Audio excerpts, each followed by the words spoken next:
Ahoy there, shipmates. Welcome to World of Warships. We be space pirates. Arr. Yes, space pirates, because I like piracy. Alright, so, World of Warships, April 1st. Little joke. Well, looks like the joke was actually on us because they actually made it. They actually gave us space battleships and space cruisers and space destroyers, and all the anime fans are like, oh my god, I get to play Super Space Battleship Yamamoto! Yeah, it's still the same damn game though. Alright. So, they did a reskin. The reskin is quite beautiful. As you can see here, the guns on this Demois are just fantastically done. Just so nice. It's got little docking ports on both the port and starboard side, forward and aft. It's got the guns have been modified to look cooler. It's got a cool little paint scheme. All around, pretty nice. It's even got stuff going on underneath the waterline, which unfortunately you can't see right now, so sorry. It's very quite amazing. And there's more than just this one ship. There's several ships. But still, I am so happy that World of Warships actually went with this sort of fan service, because this is a really nice way of paying back to your community, because it's quite surprising how many anime fans and World War II historical buffs there actually are. There's quite a few. So being able to kind of treat both of them at the same time is really nifty. So here you've got the Enterprise carrier, which is, you know, basically your tier 10 carrier, but modified. The planes and the bombers look different, and its propulsion system is provided by 2 destroyers. Really?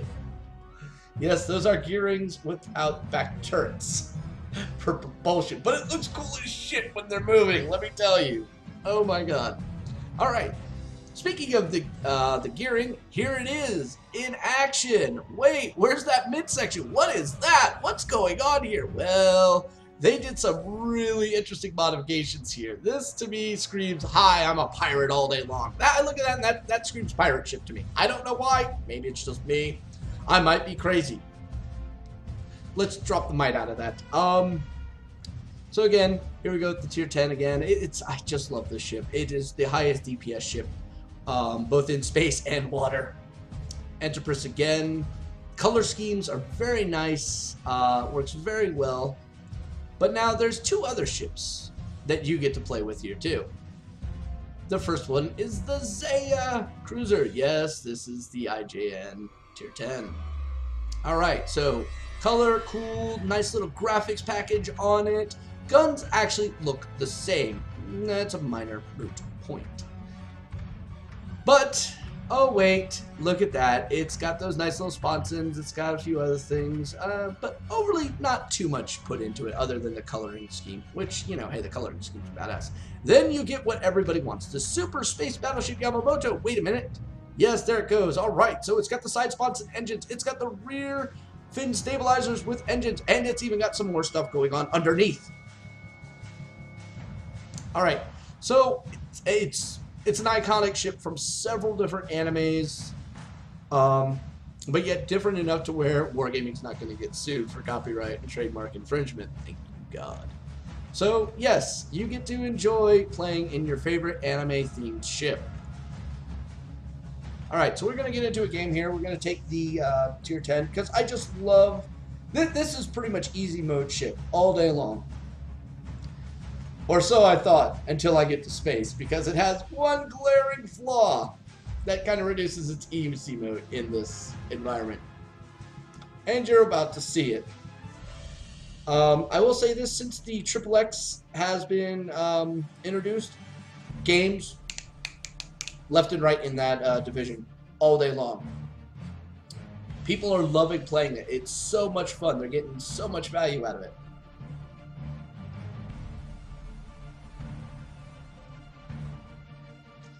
Alright.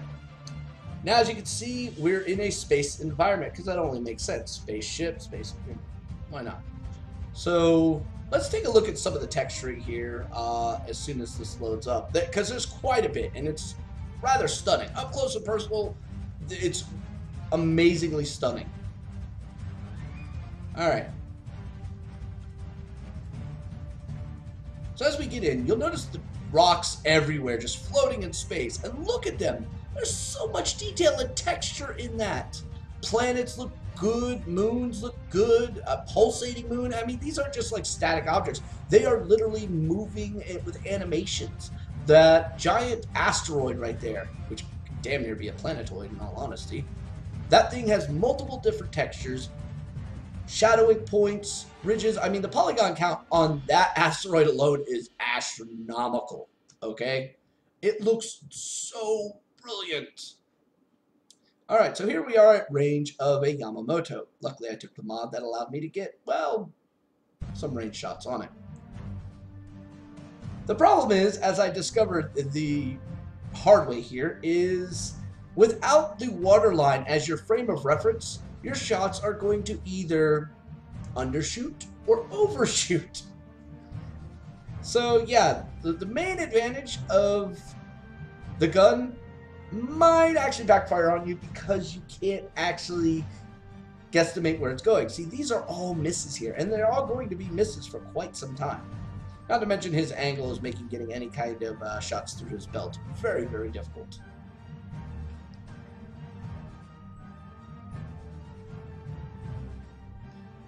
But once you start finding out where exactly you're going, like at this point we've overcompensated, so now it's all about just readjusting and finding that sweet spot. And by the way, AP through superstructure on any ship is just really, really horrible, as you can tell. Now we're starting to actually get components there. That's great. Just laying them in there. But yet still missing quite a bit. So we're dropping it down because we're getting much closer now. And we're starting to hit with a lot more. Like that last salvo was 8. So we're going to readjust because at this point we're hitting way too much on the 4. We really want to be hitting more towards the midsection.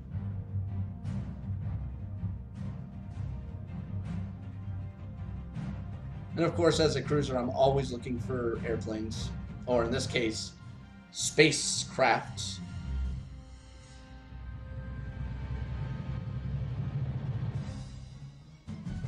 Alright. So at this point, we basically find our sweet spot very nicely here. Crunch. 9 shots right in there.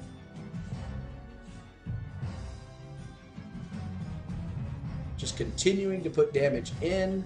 Now our damage may not seem all that spectacular in all honesty, but our rate of fire is really making up for that.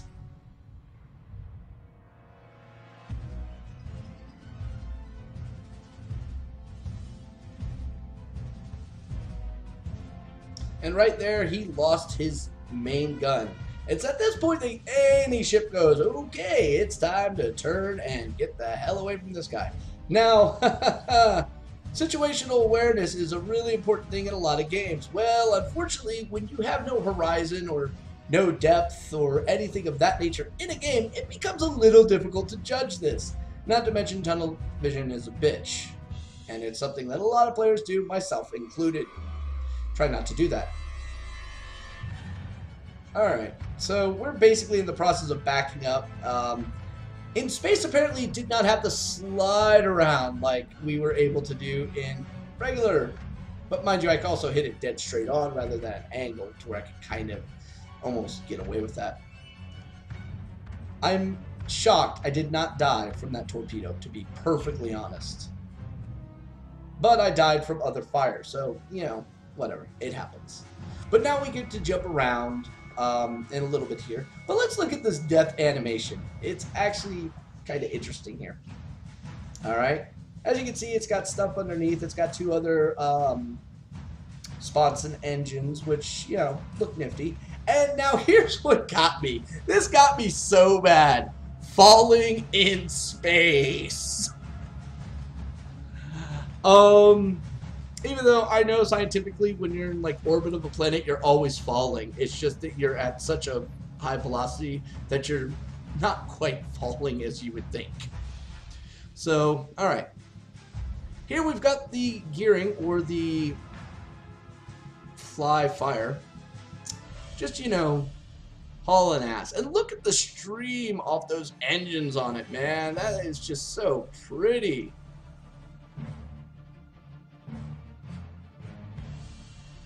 And a little bit more of a look on that rock face. Now you'll notice it's not the same texture repeated over again. I like that. And you can kind of see the pulsation of this moon here with the molten. Oh man, it's so pretty. The whole map looks alive. It feels a lot more flushed out than I thought it would, in all honesty. This wasn't something that they just threw together quickly. This was something they took some time and effort in. Also, I'd like to point out, look at these smoke clouds. They are so damn white, it's blinding. Alright, so here we got another tier 10. Just trying to slug it out. You'll notice that the bottom engines don't fire. They don't have animation. That's a minor little complaint, but who cares? And there she is, the Yamamoto. Again, bottom engines not really firing. Well, two of them are, the others aren't. Whatever. I'm not really complaining. It's still a lot of fun to get to mess with. Maybe they are firing, but the reflective waterous property that is inherent in this is kind of diluting it. I don't know if they may want to find a way of actually turning off that somewhat so it looks better for the fans and all that, if they want to keep on doing this. Because this is something I think Wargaming could have a lot of fun with. They could introduce new ships like this, and they don't even have to be historical ships. You could do so many things. I mean, if Wargaming wanted to pay for some licensing stuff, I guarantee they could get away with this. They could easily probably get some contracts with some of these Japanese companies that own the rights to certain ships, this, that, and the other, or even some American companies that have like certain spaceships that are trademarked to them. And you could bring that in there. You really could. And that's a whole nother avenue that I think maybe Wargaming might be investigating in the future, because come on, giant space battles. Of course, you know, the lack of three-dimensionality might be a slight problem for some people. But then again, most of us who are diehard, like, naval combat fans have been playing games like this for a while, where it's all two-dimensional in the scale, like, oh, I don't know, Armada comes to mind. SFC 1, 2, 3 comes to mind. Even the dive bombers look really cool as they're coming in. Now you'll notice, as they were dropping bombs, those big blue splashes. We've seen this earlier this week.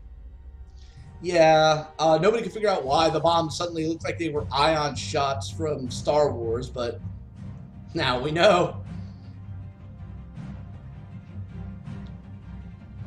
Alright, so let's take a look at these aircraft carriers. Boom! Look at those engines. They're just so nice.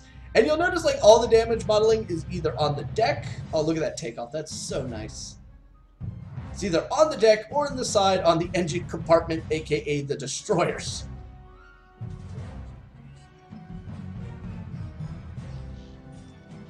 So yeah, this guy is pretty shot to crap, which it still looks nice. You look at some of these guys taking off, landing, it's just so nice.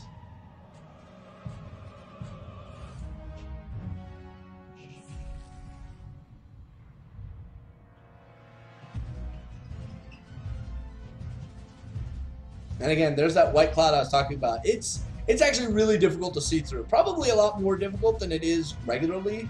But it seems like some of the spotting issues that have been plaguing this game earlier on in its development have kind of been reduced a lot here. And I'm thankful for that. I still have yet to figure out why somebody dropped torpedoes over there when there was nothing there. But hey, why not? Sure. Alright. So we'll be switching here very shortly to, I believe, another aircraft carrier without any damage on it. And it looks so nice in action.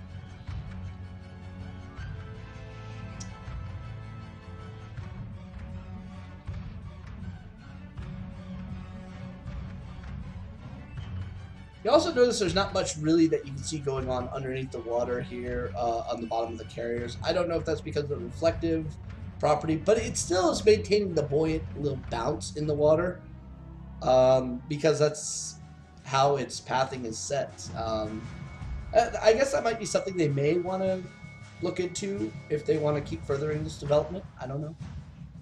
But it's a minor trivial issue. All right, so going on to the next carrier that's in a lot better shape. Doesn't look nearly as beat up. And then back off to another ship. We got that tier 10 again. And yeah. We're going to see some AA here. And this is kind of cool. I mean, they really didn't change much, but against this black backdrop, that AA fire just looks so amazing. And watching them kind of burn in this dark environment is just so much more vibrant. Now, I want you to watch that trailing bomber that's about to hit the plane there. Wait a minute, why is it splashing down? We're in space, there should be no splash. Again, a minor little thing, but who cares? We're fighting in space with spaceships.